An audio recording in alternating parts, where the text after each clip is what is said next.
Cold weather is coming to the Ukrainian front lines. The first snow fell on the battlefield in some areas, while rain continues in others. The deterioration of the weather certainly affects the ongoing hostilities. However, while the Kiev military is trying to justify its defeats in the battle with bushes and mud, according to British intelligence, and NATO is hysterically blaming Putin for using frost as a weapon, the Russian military continues to advance through the heavily fortified Ukrainian strongholds in the Donbass. In recent days, Russian forces have achieved new gains in Avdiivka.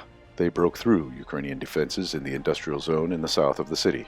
Russian fighters took control of new positions near the Yesinovataya 2 station, which the Ukrainian army had been strengthening for years in the anti-terrorist operation against the people of Donbass. Despite fierce Ukrainian resistance, the mop-up operation in this area continues. Russian fighters also retained the military initiative on the northern flank of Avdiivka. Over the past week, the Russian military has expanded its zone of control along and across the railway line. Fighting has also approached the outskirts of Novokhalinova. In Avdiivka itself, Russian forces took control of industrial buildings in the ash dump area and entered the territory of the coke and chemical plant. Ukrainian soldiers are forced to hide in the basements of a huge factory, as they did in Azovstal in Mariupol. After long months of bloody attacks around Bakhmut, the Ukrainian military lost the initiative in this area and finally went on the defensive. Russian troops continued their assault on Klishchiivka and are advancing on its northern part. Battles for the main stronghold to the northwest of the village are still ongoing. Andriivka again moved into the gray zone. On the northern flank of Bakhmut, Russian forces have taken full control of the territory around the Berkhovka reservoir and are aimed to cut the strategically important road used by the Ukrainian group in Kromova.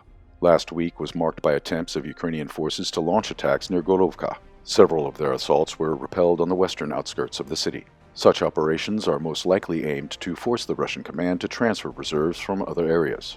Meanwhile, encounter battles continue in the Zaporozhye region.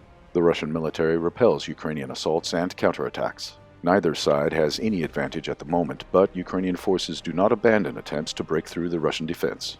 On the eastern bank of the Dnieper, fighting continues at the Ukrainian bridgehead in Krinky. The central part of the village remains under the control of Ukrainian forces, who sometimes expand their zone of control. They advanced slightly to the north, but were almost repelled from the forest areas to the south.